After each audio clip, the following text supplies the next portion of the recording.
D'accord, je vais être très honnête. Je suis un peu de mauvaise humeur aujourd'hui. Je suis juste agacée par tout le monde. Je suis agacée par toute cette opération psychologique qui est tellement évidente. Et j'ai juste l'impression qu'on tourne en rond sans arrêt avec le gouvernement. Vous savez, que ce soit le COVID, la guerre en Ukraine, c'est comme si tout l'appareil médiatique et l'establishment se donnaient la main pour condamner les gens qui font preuve de bon sens. Alors, je vais vous poser une question pour commencer. Est-ce que vous pensez, lever la main, d'accord, que la réponse à la question de savoir qui a tué Charlie Kirk et ce qui s'est passé le 10 septembre est, entre guillemets, très claire, objectivement? Même si vous faites partie de ceux qui croient que Tyler Robinson a appuyé sur la gâchette d'une manière ou d'une autre, est-ce que vous décririez vraiment ce qui s'est passé comme étant, entre guillemets, très clair? Je suppose que votre réponse à cela serait non. Je vous pose cette question parce qu'Erika Kirk le croit. Et j'imagine que c'est, en quelque sorte, l'étape finale. J'espère que c'est la dernière étape de cette campagne de relations publiques, où ils changent maintenant de stratégie et font venir Erika pour signaler au public que nous ne pouvons pas remettre en question son jugement, n'est-ce pas? Parce qu'elle est veuve. Nous ne pouvons pas remettre en question son jugement. Et je veux dire que je rejette cela. Je rejette la manipulation émotionnelle. Je veux donner aux gens chez eux la permission d'éviter le piège de penser que vous devez arriver aux mêmes conclusions qu'Erika Kirk, surtout lorsque l'histoire qui nous a été présentée jusqu'à présent n'a que peu de sens, voire aucun. Je pense que cela n'a pratiquement aucun sens. À cette fin, plus tard dans l'émission, nous parlerons de Tyler Robinson, qui a maintenant fait sa première apparition en personne au tribunal. Et je suppose que la bonne nouvelle, c'est que nous savons qu'il existe. Bienvenue de nouveau sur Candace.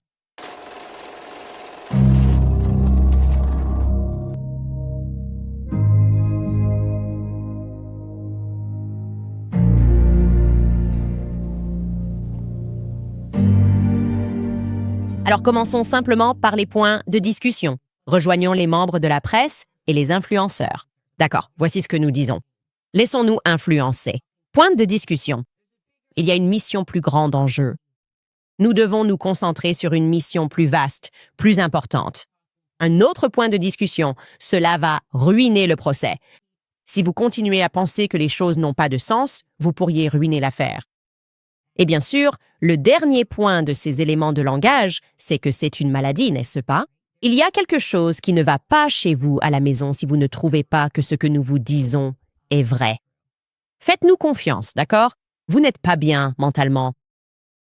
Ce que nous voyons en ce moment, c'est une campagne de relations publiques mal menée. Campagne de relations publiques. Je dis qu'elle est mal menée parce qu'elle est reconnaissable.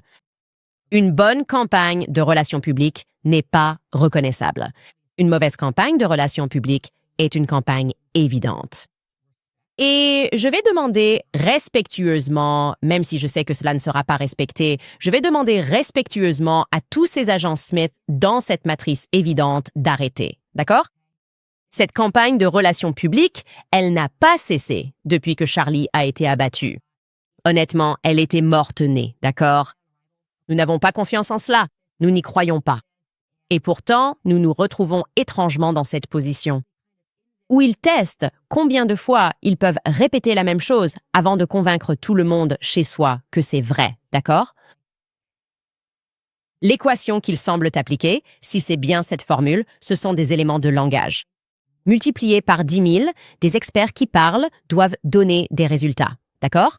Ils croient qu'avec suffisamment d'écho, ils peuvent surpasser l'instinct humain de base, l'intellect de base, vraiment. Il n'y a rien, et je tiens à être très clair, qui me semble juste dans l'assassinat de Charlie Kirk. Et surtout dans la façon dont certains de ses employés et amis se sont comportés depuis cet assassinat. Et je vais commencer par dire que je suis vraiment désolée si cela te blesse, Erika. Sincèrement, je suis désolée qu'il n'y ait aucune quantité de pression, de propagande ou de gros titres écrits sur moi qui va me convaincre. Et d'ailleurs, je ne suis qu'un simple relais, n'est-ce pas? Vous m'attaquez, mais vous êtes aussi en colère que les masses n'aient pas accepté cela. Il n'y a pas de chiffre qui va convaincre les masses que son coup, un coup humain, ait arrêté une balle de calibre 30-06, d'accord? Et qu'il n'ait même pas seulement arrêté la balle. Je veux aussi être clair ici. Ce n'est pas seulement qu'ils disent que la balle a ricoché et qu'elle s'est arrêtée. Et ce serait peut-être la première fois dans l'histoire de l'humanité. Et s'il vous plaît, si vous connaissez une histoire, si vous avez un vieil article, peu importe d'où il vient, si vous avez gardé un article de journal du début des années 1900 dans votre famille comme exemple, je ne pense pas que cette balle existait à l'époque. Mais si, par exemple, une balle de 30,06 a été arrêtée par un coup humain, merci de le présenter. J'aimerais montrer que c'est possible, n'est-ce pas? En fait, cela s'est produit une fois au Texas. C'est possible. Mais non seulement ils disent qu'ils l'ont arrêté, mais je veux vous rappeler qu'il y avait aussi très peu de dégâts à l'avant du coup de Charlie, d'accord? Il y avait aussi très peu de dégâts à l'avant du coup de Charlie. Donc cela n'a même pas causé beaucoup de, vous savez, dégâts en entrant. C'est juste entré proprement, puis a ricoché vers le bas dans son estomac. Je suis frustrée, évidemment, pour de nombreuses raisons. Mais l'interview d'Erika, qui est maintenant annoncée, celle avec Barry Weiss, est présentée comme une assemblée publique. Et Barry est évidemment juste un agent de Tel Aviv. Toute son histoire personnelle, son ascension, ses études à Tel Aviv, ses liens familiaux, la main de Midas qui l'a fait grimper les échelons à la manière de Jeffrey Epstein. Malgré son intelligence en dessous de la moyenne, elle n'est pas intéressante. Elle devient d'une manière ou d'une autre chef chez CBS News. C'est ça. En fait, ce que je dis là, ça rejoint le discours soi-disant problématique de Tucker au SAS quand il est monté sur scène et a essentiellement posé cette question. Comment tous ces gens médiocres deviennent-ils milliardaires? Le reste d'entre nous doit travailler toute sa vie. Ils ne sont pas intéressants. Ils n'ont pas de talent. Et ils semblent simplement recevoir tout cet argent et toutes ces opportunités qui leur sont offertes. Il est clair que nous ne vivons pas dans une méritocratie. On a plutôt l'impression, et je le dis franchement, d'un cartel. D'accord. Barry Weiss est en fait l'une des personnes que nous devrions étudier quand il s'agit d'être peu impressionnante et de recevoir quand même des faveurs. C'est comme l'assistance sociale. J'ai l'impression qu'elle est au RSA, alors que nous, on doit tous travailler. Et elle est promue et elle va être peu impressionnante dans cet extrait, parce que c'est son truc, c'est son mode par défaut. Elle n'arrive même pas à poser de façon convaincante la question préparée et orientée qu'elle va poser à Erika. Et cette question, comme je l'ai dit, a probablement déjà été examinée et annotée par des avocats, mais elle n'est toujours pas convaincante, malgré le fait qu'elle l'ait fait à l'avance lors de cet accouchement. Écoutez. La podcasteuse Candace Owens. OK, à une époque, c'était un ami de Charlie. À une époque, il était employé chez Turning Point. Elle a été l'une des principales propagatrices de ces théories du complot et elle en tire énormément d'argent. Elle construit son business sur ses mensonges. Qu'est-ce que tu aimerais dire à elle et aux autres personnes qui répandent ces mensonges dans le monde en ce moment? Arrêtez. C'est tout. C'est tout ce que j'ai à dire. Arrêtez. Donc c'est juste. Pour moi. Je vais aussi vous dire qu'ils ont préenregistré ceci. Évidemment, je vous l'ai dit hier, de 11h à 16h environ. J'ai des sources partout. CBS News, les gens qui étaient dans le public que je vous ai montré, m'envoyaient des emails et ils ont dû refaire plusieurs prises parce que Barry voulait lire un prompteur. Ces questions avaient été soumises à l'avance, d'accord? Et j'aimerais répondre à cette question orientée. Qu'aimeriez-vous dire? La podcasteuse Candace Owens, et je ne vais même pas aborder ce discours répété sur les gens qui gagnent de l'argent, sauf pour ceux qui ont vraiment gagné tout l'argent, des millions et des millions de dollars. Mais c'est la nouvelle tendance. Si tu continues à faire ce que tu faisais déjà dans le podcast ou sur les balistiques, sur YouTube, si tu fais plein de vues, ils te font croire que tu deviens millionnaire du jour au lendemain. Elle construit son entreprise, de quoi parles-tu? J'avais déjà cette entreprise. J'étais déjà en haut du classement? D'accord, j'avais dit que je n'allais pas en parler. En fait, je l'ai fait parce que c'est tellement ridicule, d'accord? Mais elle dit que je mens. Et Erika répond, et sa réponse à la question. Qu'est-ce que vous voulez dire à la podcasteuse Candace Owens qui ment? Arrête. Donc Erika voudrait que j'arrête de mentir. Et j'aimerais respecter cela, d'accord? Je ne peux respecter cela que si Erika est plus explicite sur ce à propos de quoi j'aurais menti. Sur quoi ai-je menti? C'est juste incroyable. Ils ont cette opportunité. Les questions ont déjà été posées. Vous pourriez simplement commencer à les passer en revue. Peut-être qu'ils le feront, d'ailleurs ça arrive samedi, peut-être. J'ai peut-être fait une erreur quelque part et je veux la corriger, n'est-ce pas? Ça ne m'intéresse pas. Mon but n'est pas de mentir. Il est évidemment plausible que j'ai commis des erreurs. J'ai examiné les listes que nous avons dressées et je ne trouve aucun mensonge, d'accord? Les mensonges que je découvre proviennent de Turning Point USA, d'accord? Voici quelques-uns de ces mensonges. Tu sais, Mikey était couvert de sang. D'accord, Mikey a suggéré que son père était confus. J'accepte cela. Je n'ai pas menti à ce sujet. Rob McCoy a menti. Son père a également déclaré qu'il avait appelé son propre père en premier. Peut-être que Rob McCoy était confus. Le fait que Mikey soit un héros pour avoir pris la fuite ne semble pas sincère. Le coup de Charlie a arrêté une balle de calibre 30-06 parce qu'il mangeait sainement et avait des os solides. C'était un miracle chrétien des temps modernes. Ça ressemble à un gros mensonge, non? L'affirmation selon laquelle Charlie n'a jamais faibli dans son soutien à Israël était un mensonge odieux. Peut-être que Barry voulait se préparer, genre, que voulez-vous dire aux personnes qui ont littéralement menti sur ce que Charlie a vécu durant les dernières semaines de sa vie? Arrête, Josh Hammer. Arrêtez, Ebenet et Yahoo. Non, je suis désolé. Barry Weiss est là, nous n'allons pas aborder ce sujet. Charlie était un évangélique convaincu qui n'appréciait que l'architecture catholique. Ai-je menti à ce sujet? Non. Tournant. Les États-Unis ont menti à ce sujet et j'ai été attaqué pour vous l'avoir dit. Je suis attaqué pour avoir démasqué les mensonges. Nous y reviendrons plus tard. C'est leur nouvelle méthode. Une fois, j'ai été... D'abord, ils m'accusent de forme de mentir, puis je prouve que je ne mens pas, et ensuite leur stratégie est de m'attaquer pour avoir dit la vérité et avoir osé révéler un message personnel pour me défendre d'être traité de menteur. On peut continuer ici. Est-ce que tout cela a été clarifié? Ben Shapiro a dit qu'il n'y avait jamais eu de tension entre eux. J'ai prouvé que ce n'était pas vrai. Encore une fois, cela venait aussi d'un petit coup de com', Alex Clark qui a fait ce coup-là. Page suivante. La police aurait dit à Terrell Farnsworth de retirer cette carte SD. Ce n'était pas vrai. Terrell Farnsworth m'a personnellement dit que ce n'était pas vrai. Terrell a fait la retirer les cartes SD parce que des gens volaient des casquettes. Encore une fois, ce n'est pas ce que Terrell Farnsworth m'a dit lui-même. Et cela n'a aucun sens logique, car si vous craignez un vol, vous auriez pris les caméras, et pas seulement la carte SD, en particulier celle de la caméra située derrière sa tête, contrairement à celle qui était devant lui. Mensonge. Charlie a institué un Doge, et ce n'était pas inhabituel. C'est un mensonge. C'était inhabituel. Le Doge n'existait même pas avant qu'Elon Musk n'en fasse un symbole de la responsabilité gouvernementale. L'équipe de Charlie Kirk n'a pas utilisé de drone.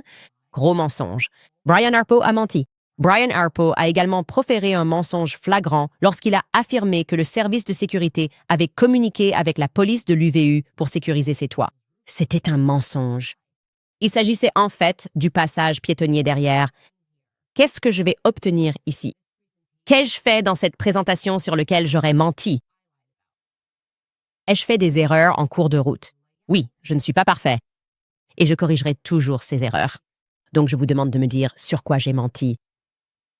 Pourquoi n'y a-t-il pas la même énergie envers les fédéraux? Parce que eux aussi ont menti. Nous avons aussi une liste de ces mensonges. Nous avons rassemblé tout cela. Nous aimerions avoir des éclaircissements. Encore une fois, Charlie a été abattu avec un fusil 30-06. Les messages textes de l'amant. Présentés de façon mystérieuse, sans aucun horodatage, en mentant sur la façon dont Tyler Robinson a été arrêté. Ils ont affirmé qu'il avait avoué et s'était rendu lui-même. Ce n'est pas ce qui s'est passé, qu'il aurait dit qu'il était coupable. Que vous savez, son père aurait dit qu'il était coupable. Ce n'est pas ce qui s'est passé.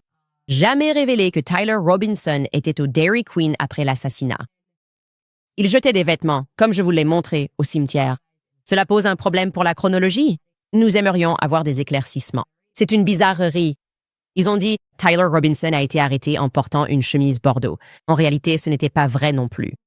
Ils ont dit que Tyler Robinson était suicidaire, mais qu'il s'était aussi rendu parce qu'il avait peur d'être abattu par la police. Ces deux idées semblent se contredire. Comment ces deux choses peuvent-elles être vraies en même temps? Voulait-il mourir ou ne voulait-il pas mourir? Il y a peut-être une explication. C'est vraiment étrange. Et puis, il y a la vidéo mystérieusement disparue de Tyler Robinson se rendant lui-même. Et puis, bien sûr, il y a des choses auxquelles nous ne pouvons pas obtenir de réponse. comme les avions égyptiens traquant Charlie, suivant Erika pendant des années. Au lieu de cela, il se moque de ces choses. Alors, sur quoi est-ce que je mens? De quoi est-ce que je mens explicitement? Pas d'une erreur minime ou microscopique. On s'est trompé de fuseau horaire. Et tout de suite, c'est « elle a menti ». L'avion est parti quelques heures plus tôt. Peut-être qu'à un moment, je me suis trompée sur la chronologie en disant que Charlie était ici tel jour alors qu'il était ailleurs ce jour-là, mais je parle vraiment où est-ce que je mens, parce que j'aimerais arrêter, si tu peux me le dire. OK. Et peut-être qu'ils le feront. Peut-être qu'on en parlera samedi.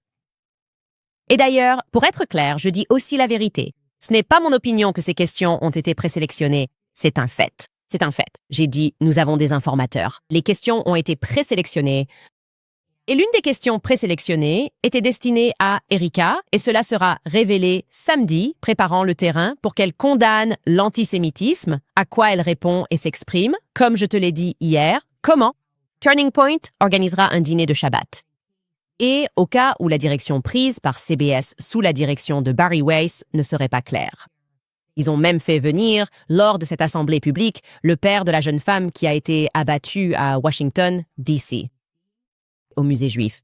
Je pense qu'il s'agissait d'une soldate de Tsahal. Je peux me tromper à ce sujet. Ils ont aussi fait venir Hunter Kozak, qui a posé la dernière question à Charlie Kirk.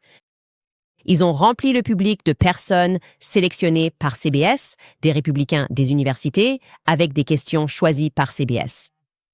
Il s'agit donc objectivement d'une situation contrôlée et gérée, d'une conversation contrôlée et gérée, si vous voulez. Mais vous pouvez le prévoir.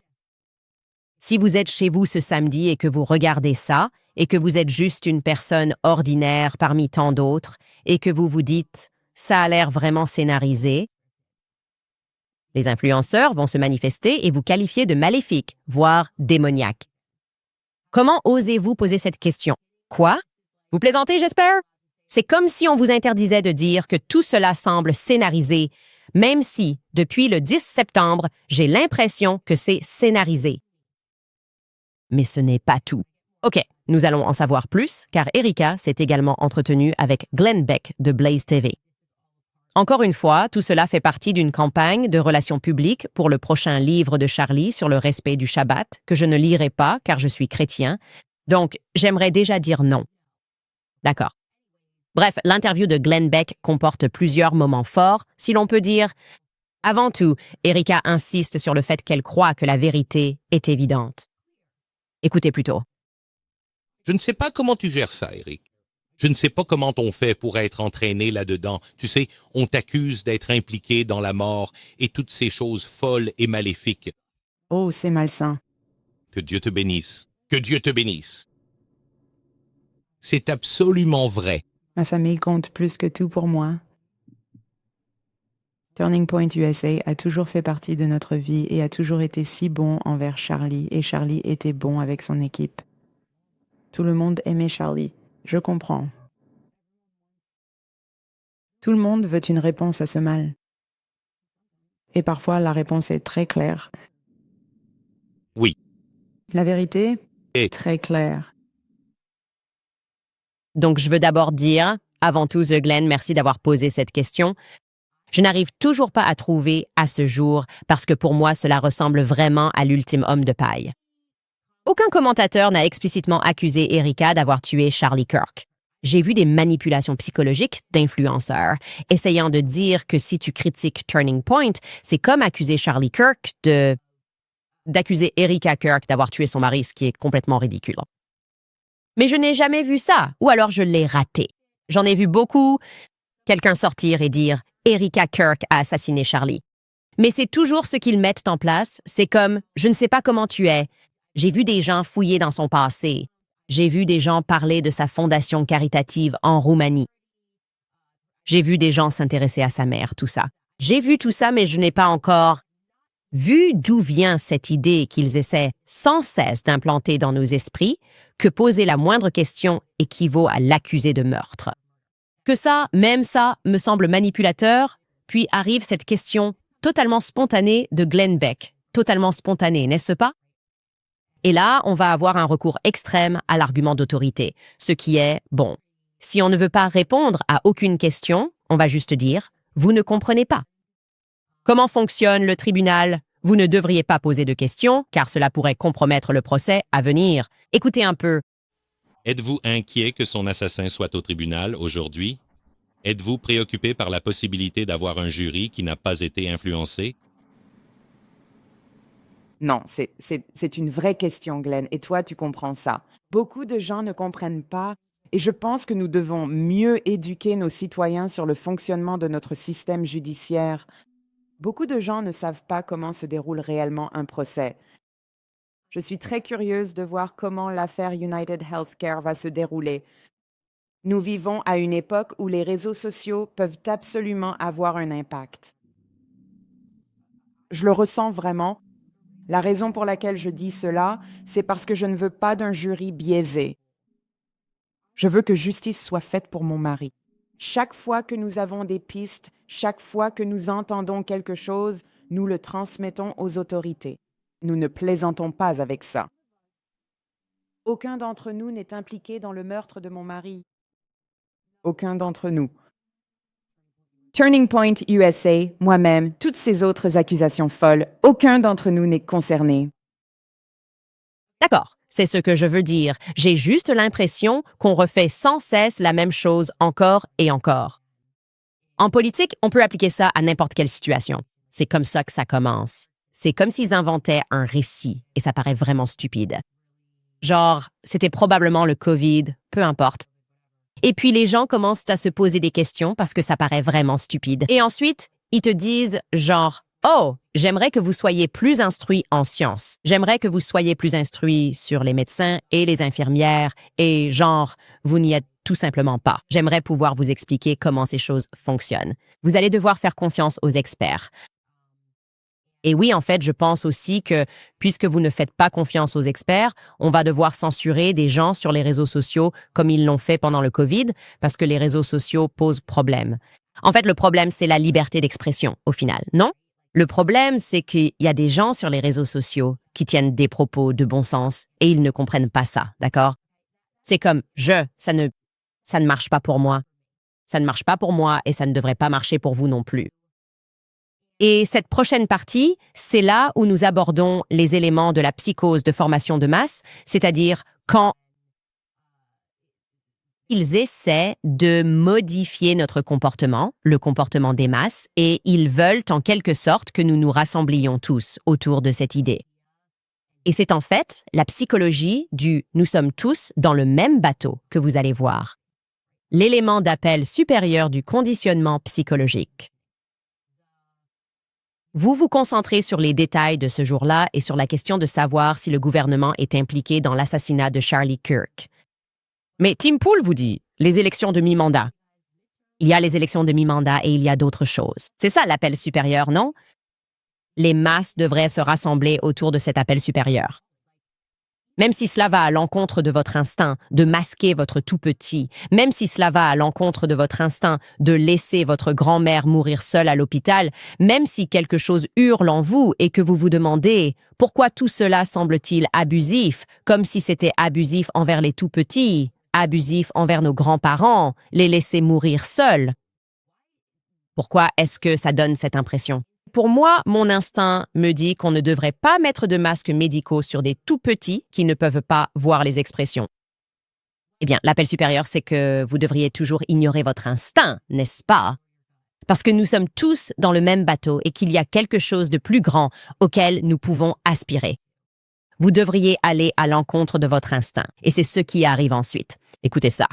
Je n'ai pas besoin que tu commentes là-dessus, mais je pense qu'il y a des troubles mentaux impliqués dans certaines de ces choses qu'on trouve en ligne.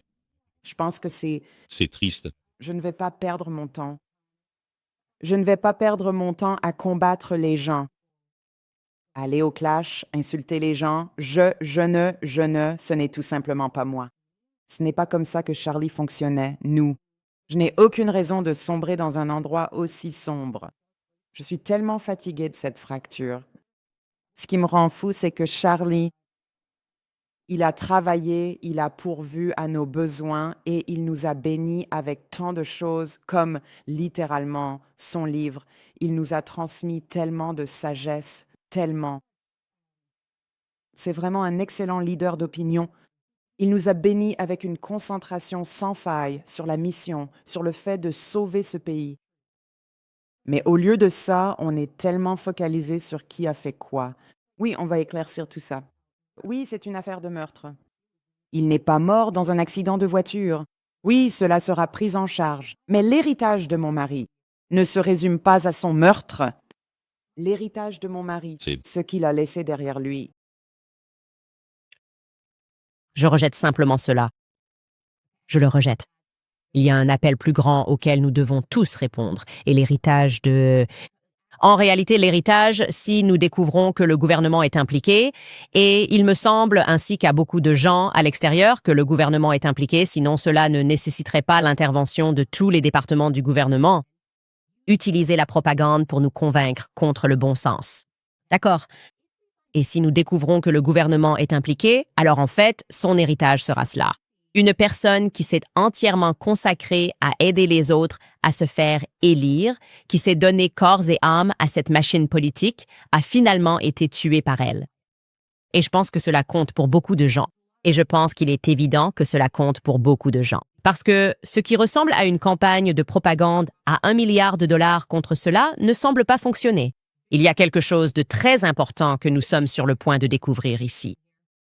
Et la panique que nous ressentons en ce moment, en déployant ce qui me semble être une tactique émotionnelle vraiment malsaine ici, consiste essentiellement à dire aux gens « Comment osez-vous aller à l'encontre de la veuve éplorée? Comment osez-vous aller à l'encontre de David Hogg ?» Oui, et vous vous dites « Eh bien, je ne sais pas pour David Hogg. Je sais que je suis triste qu'une fusillade scolaire ait eu lieu. La fusillade de Parkland n'aurait jamais dû arriver. Aucun enfant ne devrait vivre ça. Mais pourquoi David Hogg a le droit d'aller à Harvard? N'est-ce pas? Ça a du sens, il a vraiment sa place à Harvard? Et ils osent tous. Oh mon Dieu, comment peux-tu être une personne aussi maléfique, démoniaque? Es-tu possédé? Comment peux-tu remettre en question son autorité et se demander s'il est ou non apte à diriger l'association caritative et à s'exprimer, tu sais, sur les questions liées aux armes à feu? Il a survécu à une fusillade dans une école. C'est ce qu'ils font en ce moment. Et je veux aussi dire pourquoi je n'aime pas ces interviews. Et je le dis avec beaucoup de respect pour Erika. Et au début, avec certaines de ces interviews, je me disais, écoute, bien sûr qu'ils vont vouloir s'assurer de filtrer ces questions. Elle traverse beaucoup de choses. Elle est en pleine transition, elle fait tout ça. Je me disais, je n'aimerais pas être à sa place. Ça fait maintenant 3 mois, d'accord? On reçoit encore des réponses préparées. Et j'ai vraiment l'impression que ce qui manque cruellement dans tout cela, c'est, je ne sais pas, une passion normale, pas ce genre de sensation chat GBT du style « Eh bien, il faut tous s'unir autour de la mission ». C'est comme « Non, l'argent ne m'intéresse pas vraiment ». Je serais juste du genre « Qu'est-ce que l'arrondissement fait? Est-ce que quelqu'un a enquêté là-dessus? D'accord. Je ne sais si Candace est folle. Elle dit la Légion étrangère française y était. Quelqu'un a vérifié? Je lui ai envoyé un message. Reçu. D'accord. C'est faux. C'est une impasse. Laisse-moi me déplacer ici. J'ai des dossiers. Je m'en occupe. Je vais mener cette enquête en même temps que toi, Cash. Et je ne sais pas ce qu'il fait. Je veux, par exemple, une critique approfondie du FBI, une critique exhaustive de n'importe quoi que le public considère comme étant véritablement digne d'être critiqué. C'est comme si tu rabaissais et diminuais la perception générale du public, n'est-ce pas? Comme si les gens pensaient qu'avec assez d'argent, on pouvait simplement passer outre l'instinct des gens. C'est ça, en fait. On a l'impression d'être tellement riche que tu n'as même plus le droit de penser, tu comprends? On est assez riche pour supprimer ça. Alors arrête de réfléchir. Les élites sont là. Ça fait élitiste. C'est pour ça que je déteste ça. Ça fait élitiste. C'est tout le contraire de ce que représentait Turning Point quand ils étaient les outsiders, tu vois. Toute cette présentation est élitiste. Je suis sur la scène de CBS avec des questions préparées à l'avance et Barry Weiss, et évidemment, j'ai répété cette réponse parce que j'ai eu ces questions à l'avance. Je sais évidemment qu'on va me poser cette question, donc je vais faire comme si... en fait, je n'aime même pas ça, et c'est un fait. Vous pouvez demander à n'importe qui m'ayant déjà interviewé. Je ne demande jamais les questions à l'avance. Je ne veux pas savoir. Je ne veux pas savoir dans quelle direction ça va aller. Je ne leur donne jamais rien. Je ne dis jamais qu'on ne peut pas parler de ça. Je pense que c'est hors micro, parce que même recevoir les questions à l'avance, préparer des réponses, ça me paraît faux et surfait, tu vois? Ça sonne juste comme du récité? Parce que ça l'est, ça doit être répété. Tu as eu les questions à l'avance. Et à ce stade, je n'aime pas ça. Je n'aime pas ça. Je veux quelque chose qui, peu importe où, semble authentique. Comme une question que tu as, j'aimerais que tu sois, je ne sais pas quoi penser de ces messages. Tyler Robinson a appuyé sur la gâchette. La deuxième question est bizarre. C'est juste que j'ai confiance en mon équipe. Mon équipe est incroyable. Et ma date préférée, c'est avril, le 24. Parce qu'il ne fait ni trop chaud, ni trop froid, et tout ce dont tu as besoin, c'est d'une veste légère. Ça donne l'impression, ça sonne faux. C'est le cas. Je suis désolée. Et je suis toujours intéressée à obtenir des réponses basiques à nos questions. Je n'accepte pas que cela puisse d'une quelconque manière ruiner l'affaire au tribunal, parce que c'est absurde. Vous ne pouvez pas expliquer logiquement au public en quoi le fait de nous laisser voir les relevés téléphoniques de Mikey McCoy, ce n'est qu'un exemple, que cela vous cause vraiment autant de soucis. Les voici. Voici qui il a appelé ce jour-là et pendant combien de temps. En quoi cela impliquerait-il, en quoi cela gênerait-il les efforts de votre avocat? Comment l'affaire en cours et le jury pourraient-ils être affectés si vous répondiez à la question de savoir pourquoi ces avions égyptiens, pourquoi c'est une anomalie statistique? Ces avions égyptiens qui entourent les événements Turning Point USA Faith, vous et Charlie, à de nombreuses reprises. Comment cela pourrait-il avoir un impact? Et encore une fois, je fonctionne à l'instinct. C'est du bon sens. Alors, pardonnez-moi de ne pas être assez élitiste, assez instruit ou assez expert pour comprendre comment cela pourrait avoir un impact. Explique-moi comme si je n'étais pas un expert juridique. Tu sais, je ne fais pas confiance aux experts juridiques. Je pense qu'ils racontent tous n'importe quoi. Explique-le-moi de cette façon. Ça ne colle pas. Ça ne colle pas. Et c'est le cas. Je comprends. C'est moi contre le monde entier. En fait, non, c'est moi contre les élites. On a déjà fait ça plein de fois. Comme je l'ai dit, l'Ukraine, le Covid, il y a une formule ici, il y a un schéma ici. Si tout l'appareil médiatique traditionnel et tous les influenceurs poussent véritablement dans une direction et qualifient clairement l'autre de mal, alors on est probablement à environ 2 ans du moment où ils vont tous s'excuser et dire « Je me suis trompé, je n'aurais pas dû te dire de te faire vacciner ». C'est un schéma que j'ai remarqué, donc je vais continuer à dire que ce qui s'est passé le 10 septembre, on ne nous dit pas la vérité à ce sujet. Nous reviendrons après quelques messages de nos sponsors. Très bien. Quand ils redoublent d'efforts anti-avortement, nous devons redoubler d'efforts pour soutenir la vie. Avec Preborn, nous aidons à sauver des bébés et soutenir les mères dans le besoin. Les cliniques Preborn sauvent des centaines de bébés chaque jour. Quand une mère voit son bébé à l'échographie et entend son battement de cœur, ses chances de choisir la vie doublent. Grâce à un programme de dons jumelés, votre contribution sera doublée. 2 fois plus d'échographies, de vies sauvées et de mères retrouvant l'espoir. Avec couches, sièges auto et accompagnement fourni, un suivi durant 2 ans. Si vous avez entendu parler de Preborn et n'avez pas agi, c'est le moment d'agir. Leur travail est l'un des plus importants pour aider à guérir notre pays. Une échographie ne coûte que 28 $, mais vous pouvez donner 10 fois plus si vous avez la possibilité. Rendez-vous sur preborn.com/Candice pour faire un don. Encore une fois, c'est preborn.com/Candice. Je vous rappelle également l'existence de PDS Debt, car que vous ayez des difficultés avec des cartes de crédit, des prêts personnels ou des factures médicales, PDS Debt propose des solutions personnalisées pour vous aider à sortir de l'endettement. Ils vont au-delà des chiffres pour comprendre votre situation financière unique et élaborer un plan personnalisé.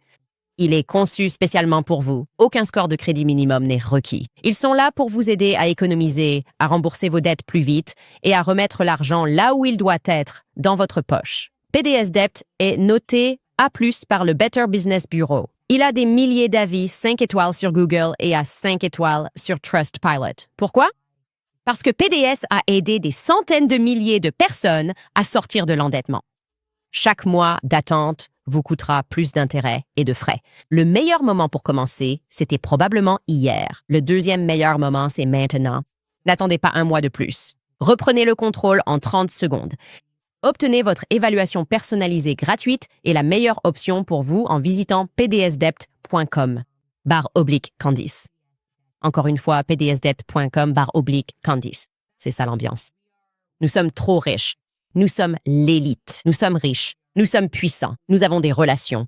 Et vous, vous êtes juste en dessous de nous. Il y a comme un élément de féodalisme ici. C'est comme si nous étions les seigneurs. Et vous, qui êtes-vous? Qui êtes-vous?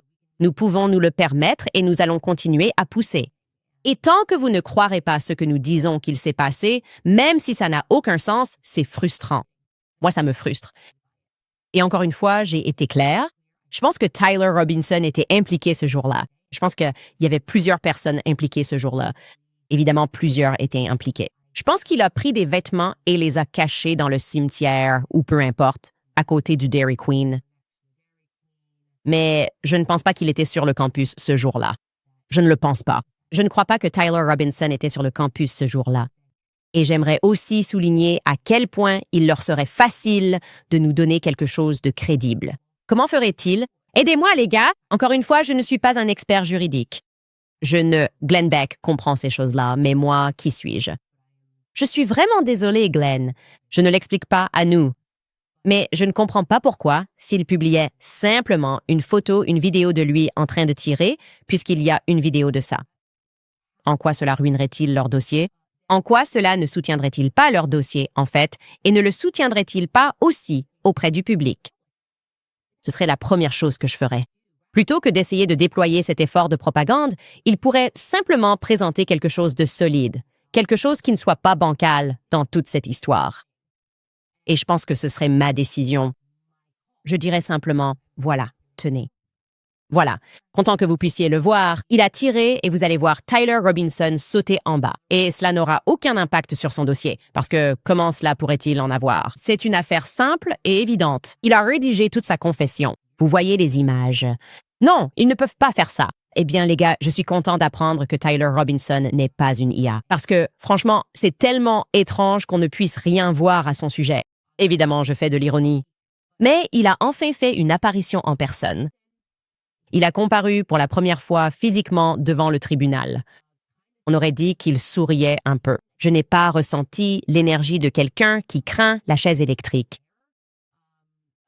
Il n'y a vraiment rien à ajouter ici. Il n'est rien vraiment ressorti de cette audience. Tout est évidemment très préliminaire à ce stade. Cela va prendre beaucoup de temps, mais nous espérons évidemment qu'ils permettront la transparence et l'accès à l'affaire en autorisant la présence des médias.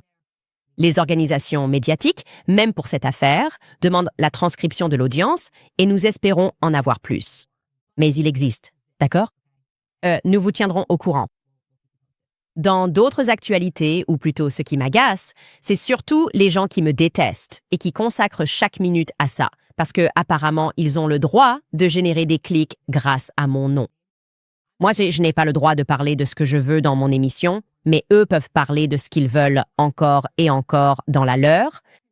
Mais je réserve plus de contenu à ceux qui n'ont pas le courage de simplement me détester. Et au lieu de cela, ils ont essayé de se cacher derrière des versets bibliques. Il y a quelque chose qui me dérange profondément et spirituellement là-dedans. Et la principale d'entre elles est Alibeth Stockey, d'accord?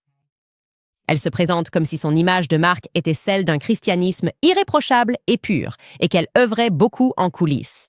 Elle a été embauchée comme un monstre, comme une attachée de presse monstrueuse. N'importe qui vous le dira. Il n'y a pas un seul présentateur pour Daily Wire. Matt Walsh, Michael Knowles, les personnes les plus gentilles du monde. Brett Cooper.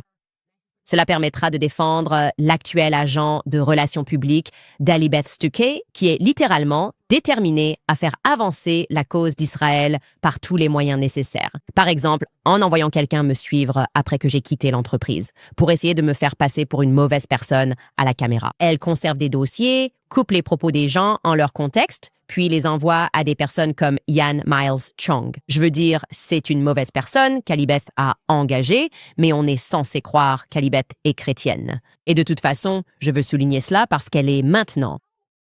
Non, c'est toujours biblique. Donc, on ne peut jamais se demander si elle agit simplement comme une fille méchante en utilisant des versets bibliques pour justifier sa méchanceté. Mais hier, on a atteint un sommet parce qu'elle est maintenant devenue enseignante. Et elle laisse entendre que ne pas faire confiance au récit dominant, en fait, c'est une figure de style qui a été utilisée pendant BLM. Lisons sa publication ici. Ça m'a agacé. Pire, la section des commentaires. Mais elle a écrit « En 2020, nous nous sommes tous familiarisés avec le piège de Kafka. » C'est une astuce rhétorique où l'on insiste sur le fait que le déni d'une accusation par quelqu'un prouve sa culpabilité. Tu nies être raciste à cause de ta fragilité blanche. C'est une façon de rendre tes arguments irréfutables sans jamais avoir à fournir de preuves. BLM utilise cette tactique à répétition. Et maintenant, Candace s'en est inspirée. Toute personne, y compris la propre femme de Charlie, qui s'oppose à ces théories du complot, ne le fait que parce que c'est une opération psychologique. Ils sont payés pour ça. Il ne pourrait pas s'agir simplement de personnes qui sont sincèrement en désaccord avec ses méthodes ou qui peuvent réfuter sa logique défaillante. C'est une manière efficace, bien que malhonnête, de s'imposer comme le seul défenseur de la vérité. Tout d'abord, c'est un exemple très mal choisi de sa part d'utiliser BLM en disant que 2020 nous a appris que beaucoup de gens se laissent avoir par ce genre de choses. Parce qu'en réalité, la plupart des gens ne veulent pas réfléchir. En fait, Ali, ironiquement, c'est moi qui ai réalisé le documentaire sur BLM et sur George Floyd. Et la leçon du mouvement George Floyd, c'est que l'ensemble des médias, ainsi que des influenceurs, peuvent s'entendre pour suspendre toute pensée rationnelle et utiliser des arguments émotionnels, n'est-ce pas, afin de vous empêcher de regarder une association caritative corrompue. Je n'arrive pas à croire qu'elle ait utilisé cet exemple. C'est comme s'il n'y avait rien de plus en ma faveur que de dire « Oh, tu te souviens de ce qui s'est passé en 2020 ?» Oui, je me souviens très bien de ce qui s'est passé en 2020. Les médias ont menti à propos de George Floyd. Ils ont menti sur la façon dont il est mort. Une vidéo est devenue virale. Tous les influenceurs ont publié des carrés noirs, ont traité les gens de racistes, disaient que tu étais avec eux ou contre eux. Tu étais mauvais si tu ne comprenais pas à quel point le racisme était allé loin. Et puis, la petite moi, j'ai fait une vidéo et j'ai perturbé ce récit en disant aux gens la vérité sur le passé de George Floyd, son casier. J'ai ensuite réalisé un documentaire à ce sujet et j'ai révélé au monde que les médias étaient en réalité responsables. Ils peuvent, par exemple, s'entendre entre eux. Ce sont des organisations puissantes. Elles peuvent rendre quelque chose viral. Elles peuvent faire passer le mal pour le bien et le bien pour le mal. C'est en fait la véritable leçon de la structure d'entreprise, de la structure corporative.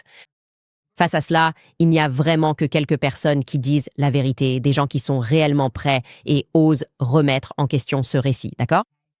Maintenant, mon problème, c'est que quand on la contredit, elle sort simplement la Bible, d'accord? Par exemple, ceci se trouve dans la section des commentaires. Quelqu'un lui a écrit car elle m'attaque mesquinement comme une fille méchante. Cette personne a écrit cela sur Instagram. Ils ont écrit dans les commentaires « Tu t'immisces sans cesse dans ce sujet, mais tu n'apportes jamais de réelle valeur. » Alors, quel est ton but ici? Candace n'a même pas été méchante avec toi la première fois que tu t'es mêlée à l'affaire. Donc, cette énergie de fille méchante, c'est une question légitime. Elle a vraiment cette énergie de fille méchante. Ensuite, elle dit « Oh, Britt, je commente l'actualité. Charlie était mon bon ami. » Personne qui commente cette histoire ne s'implique plus que Candace. Tu ne vois pas l'intérêt d'apprendre à discerner la vérité de façon logique et biblique. Et c'est pas grave. Cette phrase, par exemple, repasse-la. Je veux la relire. Encore une fois, tu ne vois pas l'intérêt d'apprendre à discerner la vérité, logiquement et bibliquement. Et c'est pas grave. Mon contenu n'est donc pas pour toi. Comment ça ne te donne pas la chair de poule? Je ne sais pas. Sérieusement, ça ne te met pas mal à l'aise? Sois juste mesquine et mesquille. Arrête d'utiliser la Bible comme un bouclier pour ce que tu fais, d'accord? Cette femme t'a parfaitement remise à ta place. Je ne la connais pas. Merci de l'avoir dit. C'est très évident ce que tu fais et tu reviens en disant « Je suis tellement désolée que tu n'aimes pas la Bible. Je suis tellement désolée que tu n'aimes pas la Bible. » Elle est un peu comme Salve Regina George, non? Genre, Mean Girls, ça passait parce qu'on savait tous que Regina George était méchante et qu'elle en était fière. Alibeth Stuckey utilise la même tactique pour attaquer les gens, les piquer. Et ensuite, elle dit « Je suis désolée que tu n'aimes pas la Bible. » En fait, j'aime bien la Bible. Tu sais, je n'ai pas fait du christianisme ma marque parce que je suis catholique et je ne crois pas que les femmes puissent ou doivent être prêtres. Jouer le rôle de pasteur. Je crois que si j'ai une question sur la Bible, je devrais aller voir mon prêtre, pas Ali. Beth Stuckey sur Instagram. Mais ce que je peux te dire, c'est que une des principales leçons, c'est la vérité. Tu devrais t'engager envers la vérité. Et Alibeth Stuckey s'est donné beaucoup de mal pour couvrir des gens qui mentent. D'accord. Personne n'est pire que Josh Hammer? D'accord. Josh Hammer a menti explicitement à propos de l'état d'esprit de Charlie. Il est allé sur plusieurs podcasts, il m'a traité de menteur, il n'a jamais bronché sur Israël. Si je n'avais pas publié ce message texte, ça aurait été le récit retenu. Si tu es chrétien et que tu prétends avoir été un bon ami pour Charlie, c'est vraiment le minimum. Dire que ce qu'a fait Josh Hammer ici était mal, d'accord? Elle dit qu'elle est une bonne amie de Charlie, mais quand, de la même manière, j'ai dit quelque chose à propos de la foi catholique, si tu étais vraiment une bonne amie, n'aurais-tu pas dit quelque chose? Tu sais quoi, Alex Clark? Tout ce petit épisode où l'on disait que Charlie n'aimait l'architecture que pour ce que ça valait, ce n'était pas vrai. Tu ne ferais pas de la communication pour elle. Si tu étais un ami de Charlie et que tu étais attaché à la vérité, alors quand Ben Shapiro a menti en disant qu'il n'avait jamais eu de problème avec Charlie, et j'ai dit, ce n'est pas vrai, vraiment, vraiment pas vrai. Pourquoi à chaque fois que je révèle le mensonge, ta réaction est-elle de m'attaquer? Elle le fait. Voici une vidéo. Ces personnes ont été prises en flagrant délit de mensonge vérifiable. Soyons clairs, c'est eux m'ont attaqué en premier. Je n'ai jamais attaqué ces personnes. J'ai juste dit « Oh, le truc catholique était sympa » et j'espérais ça. Ou « Oh, comme Ben est venu dire qu'il s'entendait bien avec Charlie ou peu importe, qu'il faisait une émission. » Ce n'est pas vrai. Ce n'est vraiment pas vrai. Et toutes ces personnes m'ont attaqué simplement parce que j'ai dit « Oh, il a eu quelques problèmes avec Israël à la fin. » Regardez Ali, à quel point c'est manipulateur qu'elle va défendre ces personnages qui mentent et dire cela. C'est problématique que je dise la vérité après qu'on ait menti sur moi. Regardez cet extrait. Elle a publié tout un tas de messages à propos de Ben, entre elle et Charlie. Et vous savez, en gros disant qu'ils n'aimaient pas beaucoup Ben. À l'époque, il y a 7 ans. Et je dirais juste, oui, je le ferai. Je détesterais que quelqu'un, après ma mort, révèle des messages comme ça entre nous parce que ces messages ne donnaient pas une mauvaise image de Ben. Ils donnaient une mauvaise image de Charlie. Ils donnaient une mauvaise image de Charlie. Manipulateur, elle manipulatrice. C'est Ton ami, mec. Et je veux dire, ça le fait paraître mesquin. Et je ne suis juste pas sûre de ce que cette révélation apporte vraiment. Elle a aussi beaucoup critiqué Lila Rose et elle remet un peu en question les liens militaires de Lila, je suppose, parce que son mari est un vétéran. Elle a remis en question Alex Clark et la décision d'Alex de parler au Wall Street Journal une semaine après le meurtre de Charlie. Et Candace a affirmé que cela la mettrait mal à l'aise de parler aux médias une semaine après la mort de Charlie. Elle a effectivement donné une interview à CNN quelques semaines plus tard, après la mort de Charlie. Cependant, et je veux juste dire, je connais vraiment bien Alex et Lila. Je connais Seth. J'ai connu Ben au fil des années. Je connais Josh et tout ce que je sais de ces personnes, c'est qu'elles sont gentilles et sincères. Et je ne crois pas qu'ils méritent du tout d'être impliqués de cette manière. Je ne crois pas qu'ils méritent d'être pointés du doigt quand ils mentent. Je sais. Je pense que c'est normal qu'ils l'aient attaqué. Je pense que c'est normal qu'ils aient menti sur elle. Ce qui est laid, c'est quand Candace se défend et apporte des preuves. Alors elle exige des preuves. Elle exige des preuves. Il n'y a aucune preuve. Je présente les preuves. Et puis elle dit, « Tu sais quoi? Montrez ce message texte datant de 7 ans pour prouver que Charlie était en train de monter. Comme je l'ai dit, c'est pour ça que ça devait dater de 7 ans, évidemment, c'est ça le crime. Ça ne donne pas une bonne image de Charlie. Toi, tu dis la vérité. Et tu n'autorises pas une bande de gens à profiter de sa mort en faisant semblant d'avoir été ses amis et de n'avoir jamais eu de problèmes avec lui. Des gens qui littéralement ont essayé de l'empêcher de devenir ce qu'il est devenu. Permettre à Alex de simplement mentir sur l'endroit où il était alors que tu prétends être un ami de Charlie. Tu ne savais mystérieusement rien à propos de la messe, de la conversation catholique. Le problème, c'est que moi, je dis la vérité. C'est ce qu'elle dit. Et dans chaque épisode, et elle en a fait beaucoup, elle utilise toujours la Bible. D'accord. Elle utilise la Bible. Alors comment pourrais-tu remettre ça en question? Tu n'aimes pas la Bible? Je suis désolée si tu n'aimes pas la Bible.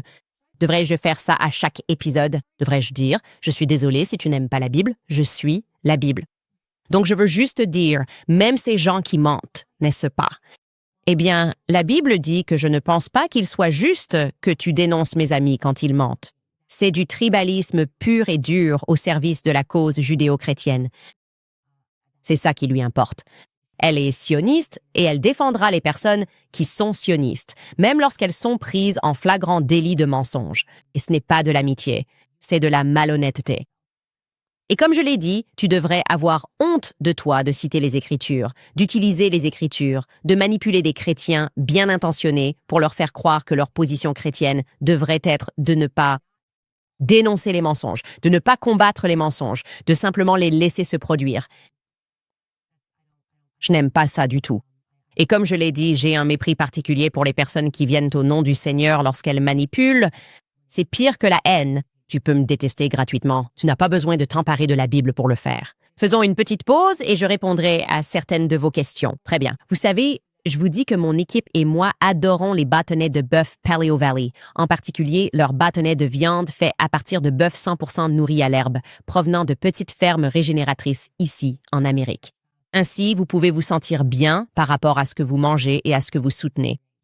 Ils ont retiré tout ce qui est mauvais. Il n'y a sans conservateur, gluten, soja, sucre, produits laitiers ou OGM, juste une source d'énergie propre et nutritive. Que vous voyagiez, travailliez tard ou couriez avec les enfants, ces bâtonnets vous donnent une énergie protéinée, sans coup de fatigue. Keto, paléo, carnivore, peu importe. Paleo Valley fonctionne. Avec votre mode de vie, pas contre lui. Ils existent en plusieurs saveurs audacieuses. Original, jalapeno, saucisson d'été, bacon à l'érable et teriyaki. Paleo Valley est une marque de confiance. Avec plus de 55 millions de bâtonnets de bœuf vendus et une garantie de remboursement de 60 jours. Obtenez 20% de réduction sur votre première commande sur paleovalley.com, Candice, avec le code Candice. C'est paleovalley.com/Candice, code promo Candice lors du paiement. Je vous rappelle Home Title Lock, car si vous êtes propriétaire, vous devriez le savoir. Le FBI alerte propriétaire, une fraude immobilière croissante, le vol de titres. Ce type de vol ne consiste pas à forcer vos portes et à voler vos affaires. Cela se produit avec un simple document d'une page comportant une signature falsifiée qui est ensuite déposée au bureau du comté. Si votre titre de propriété change de nom, des criminels peuvent vider votre capital ou vendre votre bien. Vous ne le saurez qu'en recevant des avis de recouvrement ou de saisie. C'est pourquoi je me suis associée à Home Title Lock pour protéger votre capital et savoir si vous êtes déjà victime. Utilisez mon code Candice sur hometitlelock.com. Recevez un rapport gratuit sur l'historique de votre titre et un essai gratuit de leur protection triple verrouillage d'1 million de dollars. Surveillance 24/7 de vos documents de propriété avec alertes urgentes en cas de modification. En cas de fraude, leur équipe basée aux États-Unis, l'équipe de restauration dépensera jusqu'à 1 million de dollars pour régler le problème. C'est hometitlelock.com, code promo Candice, ou utilisez le lien ci-dessous. Butterfly écrit, et je devrais en fait... D'abord, lisons le commentaire le plus populaire du dernier épisode. Cette personne a écrit, Issa Rae a écrit, Erika Kirk pardonnera à quelqu'un, une semaine plus tard, d'avoir tué son mari, mais elle ne pardonnera pas à quelqu'un de ne pas croire le récit du FBI. J'ai vu beaucoup de gens commenter cela en ligne, que l'énergie est clairement différente envers ceux qui veulent connaître la vérité par rapport à la personne qu'elle pense avoir tué son mari. Et je ne crois pas que cette personne soit celle qui a appuyé sur la gâchette. Je ne le crois tout simplement pas. Et vous avez le droit de ne pas être d'accord avec Erika. Vous avez le droit, c'est très bien. Elle a le droit de penser ce qu'elle pense et vous avez le droit de penser ce que vous pensez. C'est ce que je veux que vous sachiez. Ne laissez pas cette stratégie vous empêcher de rester fidèle à vos convictions. Butterfly écrit, Candace, tu as mentionné plusieurs fois que si Erika te demandait d'arrêter, tu le ferais effectivement. Vas-tu respecter sa demande? S'il te plaît, tiens parole et honore ce que Charlie a laissé derrière lui. Je prie pour toi. J'ai été très claire à ce sujet. Erika m'a demandé d'arrêter de mentir. Et je me conformerai immédiatement à cette demande. Vous savez, Candace ment. Qu'est-ce que tu veux dire? S'il te plaît, arrête. S'il te plaît, arrête de mentir. Je comprends. Je saisis. Ce que je ne saisis pas, c'est sur quoi j'ai menti. Ai-je commis des erreurs en cours de route? Oui. Mais dès qu'elle me dira sur quoi j'ai menti, j'arrêterai immédiatement de mentir. Pour aller plus loin, cette personne écrit « Les commentaires pro-Fed Slop viennent en 2 versions. Saveur, premièrement, tu as dit que tu arrêterais si elle te le demandait, alors arrête. Deuxièmement, elle est jalouse qu'Erika épouse Charlie. On voit clair dans cette opération de communication, continue Candace. C'est une autre chose que je veux dire. C'est très évident pour moi que ça faisait partie, genre de la répétition générale, non? Voilà ce que tu vas faire. Tu vas dire « arrête », regarder la caméra et dire « arrête ». Et ensuite, on va faire en sorte que tous ces influenceurs payés disent « regardez, Candace a dit qu'elle allait, où elle arrête ». Et maintenant, on a tous ces bots qui le répètent en ligne. Encore une fois, c'est évident pour tout le monde ce que c'est. Alors pourquoi vous continuez à le faire? Genre, est-ce qu'il y a eu un test qui a montré qu'il fallait un certain nombre d'influenceurs pour répéter la même chose? Et avant que quelqu'un ne craque, quel est le but de tout ça? Ça ne pourrait pas être plus évident. C'est parce que vous en faites trop. C'est exactement comme pendant le COVID. Vous en faisiez trop avec les vaccins, non? Bientôt, on va avoir droit à ça. D'ailleurs, la dernière chose dont on a besoin maintenant qu'on a joué sur l'émotion, c'est « tu vas tuer mamie ». Et pourquoi tu ne te soucies pas de mamie? Tu veux que mamie et papy meurent? On va bientôt nous proposer des choses pour qu'on arrête d'en parler. Vous savez, quand ils distribuaient des coupons, c'était du genre « si vous vous faites vacciner, un Popeyes gratuit ». Si vous ne revenez pas, Popeyes gratuit. Qui fait la queue? D'accord, on vous donne 50% de réduction chez McDonald's si vous vous faites vacciner. D'accord? Si vous ne faites pas le max, c'est ce que vous allez avoir. Ça semble être la prochaine étape. Ils doivent nous donner une incitation financière pour nous faire croire que tout était au-dessus de tout soupçon. C'est tellement irréprochable qu'ils ne font même pas les choses les plus basiques qu'ils pourraient vraiment essayer pour nous convaincre. En parlant de réduction, si vous voulez une version classique de mon livre « Make him a sandwich », avec 20% de réduction, vous pouvez aller sur makehimasandwich.com. Et nous expédions aussi des exemplaires signés au Canada, CandiceOwens.com. Le livre est disponible sur Amazon. Et oui, j'imagine que cette Barry Weiss construit maintenant sa carrière là-dessus. De quoi parles-tu? De quoi parles-tu vraiment? J'avais déjà un livre, j'avais déjà les mêmes produits dérivés. Tout cela existait déjà pour moi. Qu'est-ce qui est nouveau ici? Qu'est-ce qui est vraiment nouveau ici? Tu dis juste des trucs, tu ne peux pas juste dire des mots. Et c'est triste que tu aies besoin d'un prompteur, au fait, Barry, pour ça. Sérieusement, voyons. Il vous faut un prompteur pour cela. C'est tellement théâtral et ça ne convainc personne. L'épreuve du cœur. Nous avons ici un commentaire très intéressant que nous avons reçu de la part d'Alison. Oh, Alicia, pardonnez-moi. Alicia Yons écrit « La plupart des gens rêvent d'une amitié comme la vôtre et CK. Comme vous l'avez dit, en 2018, l'histoire moi et CK restera gravée. J'espère que notre histoire sera celle de briser les limites, une histoire de loyauté, de confiance et d'empreinte laissée sur le monde, si l'on est assez audacieux. » Fin de citation. Je ne sais même pas où j'ai dit ça. C'était le tout premier Gomax. J'adorerais voir cet extrait. Ouais.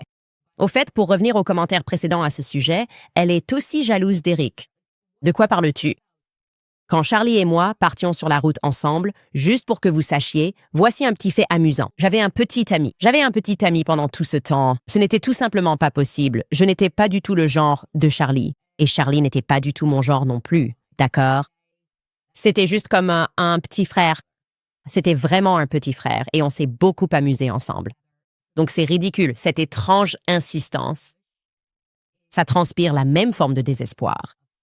Le même désespoir parce que je pense qu'on s'en approche. Je pense que tout cela est une réaction, comme certains d'entre vous l'ont souligné dans les commentaires de l'épisode d'hier, où soudain on commence à parler de Pierre et de cette incitation à 1 milliard de dollars.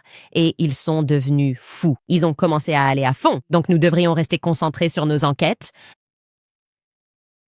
Cassie écrit « Je suis désolée, mais je ne comprends tout simplement pas les réponses d'Erika. » Ça donne vraiment l'impression d'une élite. Des gens puissants et riches qui essaient de s'accrocher à quelque chose rafistolé avec des mensonges et de la tromperie, attaquant ceux qui posent des questions légitimes. Oui, on a l'impression qu'ils règnent sur nous et qu'ils s'en fichent complètement. Ils n'en ont absolument rien à faire. Et ils veulent qu'on sache qu'ils ont ces connexions, qu'ils connaissent les pontes des médias et qu'ils ont les meilleures agences de relations publiques. Et que vous êtes mauvais et démoniaques.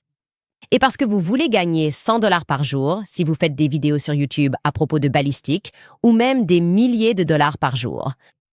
Si vous faites des vidéos où vous parlez de quelque chose qui vous passionne, qui sont des mensonges approuvés par l'État, que ce soit Brigitte, la série The Coming Brigitte, et n'oubliez pas Coming Brigitte. Personne ne parlait de ça dans le monde anglophone. C'est un sujet obscur qui m'a passionné. Et qu'est-ce que Brigitte dit au tribunal? Qu'est-ce qu'il dit au tribunal? Oh, elle fait ça pour l'argent et les clics. C'est toujours le même argument, pour l'argent et pour les clics. Mais quand ils font des vidéos en t'accusant de le faire pour l'argent et les clics, eux, ils ne le font pas pour l'argent et les clics. Eux, ils le font. Parce que, si tu veux en savoir plus sur la Bible, si tu ne veux pas entendre parler de choses bibliques, c'est pour ça que je suis là. Mon contenu n'est pas pour toi. Mon contenu n'est tout simplement pas pour toi. D'accord? Je vais trouver un proverbe, en extraire un de la Bible et commencer à l'utiliser. Peut-être que ça aidera certaines personnes à comprendre. Si je suis super, si je suis un imposteur et que je dis « Oh, quoi ?» nous pouvons extrapoler à partir de ce texte biblique. Si cela veut dire que le 3006 ne s'arrête pas aux coups humains, alors il faut juste l'accepter parce que ça devient biblique. J'ai un commentaire ici de Diane. Elle écrit « Pourquoi ont-ils dû nous dire la couleur du t-shirt de Tyler Bordeaux? Pourquoi était-ce important de le souligner? Je n'y avais même pas pensé à ce moment-là, mais il y a clairement un angle ici, et nous sommes encore en train de travailler dessus, les garçons Bordeaux, comme je l'ai souligné, et maintenant ils essaient de dire que c'est tellement fou. Et apparemment, ils ont aussi mentionné les garçons Bordeaux dans l'article de propagande d'Erika, qui va sortir avec Barry Weiss. Ils vont mentionner les garçons Bordeaux parce que leur stratégie, c'est de dire que c'est juste tellement fou. Mais tous les hommes de l'armée disent « Non, Candace, ce n'est pas du tout fou. » Cela représente l'armée de l'air. Et il s'avère que la 10e brigade de montagne, avait pour couleur le marron. Nous sommes donc sur la bonne voie et nous allons continuer à persévérer. On ne peut pas continuer à traiter tout le monde de fou en pensant que cela permet de gagner la discussion. Rire d'élite, comme s'ils étaient dans leur club privé, comme des chemises Bordeaux, des avions égyptiens. C'est élitiste et c'est nul. Bref, il y a un documentaire disponible sur notre site web What a Woman Is. Et c'est intéressant, ça va parfaitement avec le livre que j'ai écrit quand on apprend l'histoire du féminisme. Et je dis cela en tant que personne qui pensait être féministe quand j'étais jeune, jusqu'à ce que j'apprenne l'histoire. Et d'où cela vient, et la sorcellerie, et tout ce genre de choses. C'est vraiment stupéfiant. Je vais vous montrer un petit extrait de ce documentaire, What a Woman Is. Écoutez bien. La réponse a été simple, une femme n'est pas un homme. Mais à notre époque, on n'a jamais vraiment précisé ce qu'est réellement une femme. L'essentiel que les gens doivent comprendre, c'est que le patriarcat est la réalité. Vous n'avez pas réellement le choix entre le patriarcat et l'absence totale de patriarcat. Le féminisme est l'un des éléments clés qu'ils ont dû mettre en place en premier pour permettre toutes les autres révolutions. Donc, que ce soit la révolution contre-culturelle des années 60 ou la révolution biologique trans, tout cela devait d'abord être précédé par la révolution féministe. Dans le mariage, la raison pour laquelle il ne peut pas y avoir de soumission mutuelle, c'est qu'il y aura des moments où des décisions devront être prises et où la femme et le mari ne seront pas forcément d'accord. C'est pourquoi, en fin de compte, le mari doit être le chef de famille et prendre la décision finale. L'Écriture ne nous offre pas de refuge face aux directives de Dieu. Donc, toute femme qui est vraiment féminine, selon une féministe, est dévalorisée. Êtes-vous intéressé à connaître la vérité? Êtes-vous prêt à vous soumettre à la vérité? Maintenant, vous devez être prêt à changer tous les plans que vous pensez avoir. Vous devez décider quel genre de femme vous voulez être.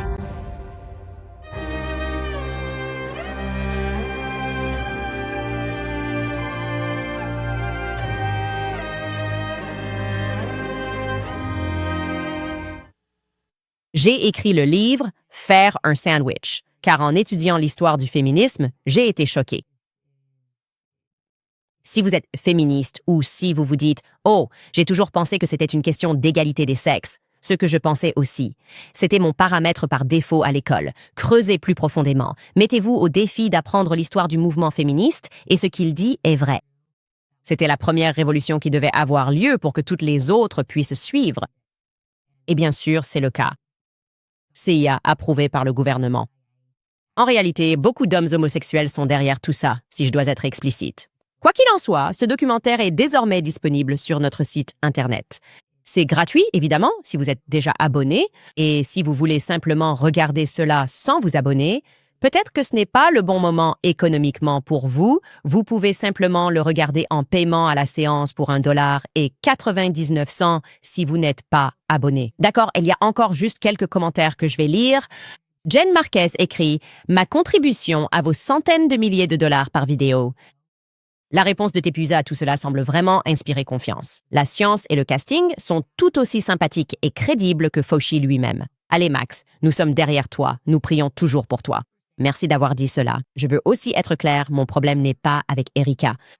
C'est ce qu'ils essaient de faire croire maintenant, que si vous remettez en question, vous vous opposez à Erika. Je suis la même Candace depuis que je me suis lancée en politique. Quand je me suis opposée à ma communauté à propos de BLM, c'est tellement similaire à ce qui se passe en ce moment. J'ai l'impression de m'opposer à ma communauté conservatrice, car ce qu'on nous a dit n'était pas vrai. Ce n'était pas vrai. Et le gouvernement était impliqué dans la dissimulation des faits. Et les personnes qui en bénéficiaient le plus étaient au sein même de l'association qui se faisait appeler Black Lives Matter. Et ils étaient impliqués dans la cupidité et la corruption, dans le mensonge et la déformation des faits, parce que ils étaient motivés par de mauvaises raisons. Donc, c'est la même Candace, nouvelle année, même Candace, sujet différent. Je me dresse toujours, je suppose, contre la culture populaire, et c'est ce qu'ils essaient de dire. Par exemple, Tépus est maintenant populaire parce que nous avons assez d'argent pour que ce soit le cas. Ça m'est égal. Je n'ai jamais été dans le courant dominant. J'ai constamment nagé à contre-courant toute ma vie. Comme je l'ai dit à Charlie dans ce message, je me suis toujours sentie comme une extraterrestre. Je ne comprends pas les règles ici. Je ne sais pas pourquoi. Il faudrait que je sois fausse et gaie pour vivre sur cette planète, d'accord? Mais je n'y arrive pas. Spirituellement, je n'y arrive pas. Alors, quelle est la suite? Quelle est la prochaine étape? On a déjà fait le faux truc de la Bible. Maintenant, on fait la veuve éplorée. Comment oses-tu, Greta Thunberg? Comment oses-tu remettre quoi que ce soit en question? On a déjà fait le mal, le démoniaque. On a tout fait. Quelle est la suite, les gars? D'accord, on va trouver. On se voit demain.